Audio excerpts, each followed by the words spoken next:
여러분, 고속도로에서 운전하는데 갑자기 쿵 하는 소리와 함께 무언가 날아와서 차를 덮친다면 상상만 해도 진짜 끔찍하죠? 이럴 때 그냥 내가 운이 없었네 하고 넘어가야 할까요?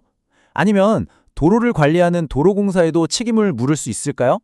오늘 실제 판례를 가지고 그 답을 제가 속 시원하게 알려드릴게요. 퍽 하는 소리와 함께 앞유리에 금이 가고 운전대를 꽉 움켜쥔 손이 부들부들 떨립니다. 이 문장 어떠세요? 정말 남의 일 같지 않죠? 시속 100km로 쌩쌩 달리는 고속도로 위에서 겪는 이 아찔한 순간. 바로 이게 오늘 우리가 함께 파헤쳐볼 이야기의 시작점입니다. 자, 그럼 이 모든 법적 다툼을 시작하게 된 한 운전자, A씨의 이야기로 한번 들어가 볼게요. 도대체 어떤 악몽 같은 하루를 보냈던 걸까요? A씨의 사고, 이게 그냥 운이 나빴네 하고 넘어갈 그런 특별한 일이었을까요? 절대 아니라는 거죠. 여기 이 숫자 보이시죠? 2만 건. 이게 뭐냐면 1년 동안 우리나라 고속도로에서 수거되는 낙하물 개수예요. 타이어, 공구는 기본이고요. 심지어 가구까지 떨어진대요. 이건 뭐 도로 위에 시한폭탄이 널려 있는 거나 마찬가지예요, 진짜. 사고 때문에 차가 망가진 건 물론이고요. A씨의 마음까지 정말 산산조각이 나버렸습니다.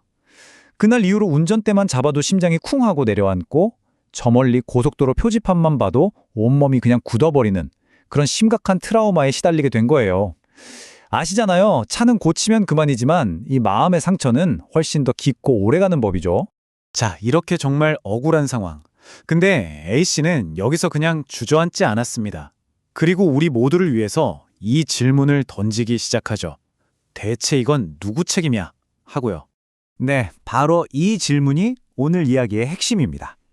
물론 당연히 물건 떨어뜨린 운전자 잘못이죠. 그건 맞아요. 근데 생각해보세요. 매일같이 도로를 안전하게 관리해야 할 의무가 있는 한국도로공사는 정말 아무 책임이 없는 걸까요? 여러분 생각은 어떠세요? H 앞에는 넘어야 할 거대한 산이 두 개나 있었던 셈입니다. 첫 번째 산은 보이지 않는 상처, 그러니까 이 정신적인 고통을 법적으로 인정받는 거였고요. 두 번째 산은 거대한 기관, 바로 도로공사를 상대로 책임을 묻는 거였죠. 와, 이 두 개의 산을 과연 넘을 수 있었을까요? 자, 그렇다면 과연 법원은 누구의 손을 들어줬을까요? 드디어 오늘 이야기의 하이라이트죠. 판결의 시간입니다. 결과는 정말 놀라웠습니다. 법원이 A씨의 그 보이지 않는 마음의 상처를 들여다본 거예요. 판결 내용이 이랬어요. 시속 100km에서의 사고는 생명을 위협하는 극심한 공포다. 그리고 그로 인한 트라우마 역시 명백한 손해로 봐야 한다. 바로 이 판결 하나로 그동안엔 인정받기 힘들었던 보이지 않는 상처도 법의 보호를 받을 수 있는 길이 활짝 열린 겁니다. 이거 정말 중요한 변화였어요. 여기서 법률 용어가 하나 나오는데 전혀 어렵지 않아요. 딱 한 단어만 기억하시면 됩니다. 바로 하자라는 단어예요. 하자가 있다 할 때 그 하자요. 이게 뭐냐면 간단해요. 도로 같은 공공시설물이 제 기능을 못하는 상태를 말하는 거예요. 예를 들어서 도로가 푹 패여 있거나 아니면 A씨 경우처럼 볼트 같은 낙하물이 그대로 방치돼 있다? 그럼 그게 바로 법에서 말하는 하자가 되는 거고 관리 책임을 물을 수 있는 근거가 되는 겁니다. 쉽죠? 그리고 여기에 대법원 판결이 아주 그냥 쐐기를 박아버립니다. 혹시나 도로공사가 그 구역은 저희가 아니라 외주업체가 관리하는데요? 이런 식으로 발뺌할 수도 있잖아요. 근데 대법원이 딱 잘라서 말한 거죠. 국민의 안전에 대한 최종 책임은 그 어떤 이유로도 다른 사람에게 떠넘길 수 없다라고요. 와, 정말 단호하죠. 아니 근데 법원은 도대체 왜 이렇게까지 도로공사의 책임을 무겁게 보는 걸까요? 그 이유를 제대로 알면 도로 위에서 우리의 권리가 얼마나 강력한지 실감하시게 될 겁니다. 자, 한번 좀 더 깊게 파고 들어가 보죠. 이 비유를 들어보시면 아마 무릎을 탁 치실 거예요. 자, 식당 주인이 있다고 생각해 보세요. 청소는 외주 업체에 맡겼어요. 근데 그 청소업체 직원이 바닥을 미끄럽게 닦아서 손님이 넘어져 다쳤어요. 그럼 책임은 누구한테 있죠? 그렇죠. 최종 책임은 식당 주인한테 있는 겁니다. 도로도 똑같다는 거예요. 도로공사는 바로 그 식당 주인인 셈이죠. 어때요? 정말 명쾌하지 않나요? 자, 그럼 한번 정리해볼까요? 법원의 판단은 사실 이렇게 튼튼한 4개의 기둥 위에 서 있는 겁니다. 첫째, 국가배상법이라는 아주 강력한 법이 있고요. 둘째, 도로는 안전해야 한다는 기본 중의 기본 원칙. 셋째, 마음의 상처까지도 진짜 손해라고 인정해주는 법원의 태도. 그리고 마지막으로 안전에 대한 최종 책임은 절대로 남에게 미룰 수 없다는 이 확고한 원칙까지. 바로 이 네 가지가 도로 위에서 우리를 든든하게 지켜주는 거죠. 자, 그럼 이제부터가 진짜 중요한 내용입니다. 이론은 다 알았으니 이제 실전이죠. 정말 만약에 이런 일이 나에게 일어났다? 그럼 어떻게 해야 할까요?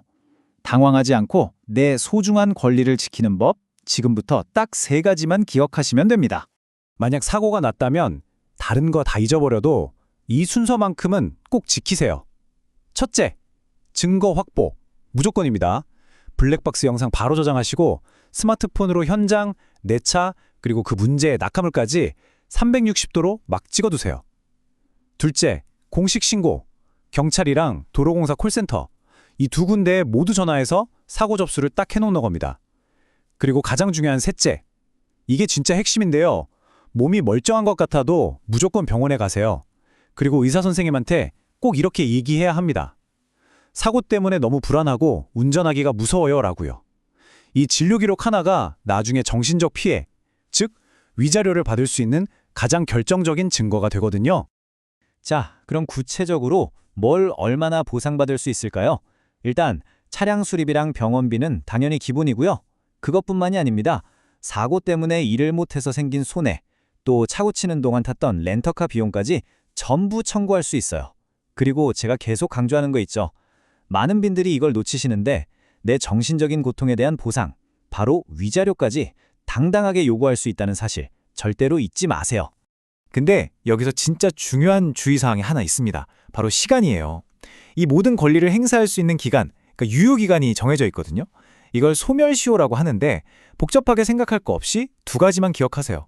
손해와 가해자를 안 날로부터는 3년, 사고가 일어난 날로부터는 5년. 이 골든타임을 놓쳐버리면 안타깝지만 내 모든 권리가 그냥 사라져버립니다. 그러니까 절대 미루시면 안 돼요. 사실 이런 일을 겪으면 진짜 억울하고 막막하죠. 에휴, 그냥 내가 재수가 없었네 하면서 자책하기 쉽거든요. 하지만 절대 그러지 마세요. 이건 여러분의 잘못이 아니잖아요. 법은 도로 위의 안전을 제대로 지키지 못한 쪽에게 분명히 책임을 묻고 있고요. 무엇보다 여러분의 편에 서 있다는 걸 기억하셔야 합니다. 자, 오늘 이야기 어떠셨나요? 이제 고속도로 위에서 우리의 안전이 법으로 어떻게 지켜지고 있는지 좀 더 확실하게 알게 되셨죠? 꼭 기억하세요. 내가 내 권리를 제대로 아는 것, 이게 바로 나 자신을 지키는 가장 강력한 무기입니다. 이 내용을 보신 모든 분들의 안전운전을 진심으로 응원하겠습니다.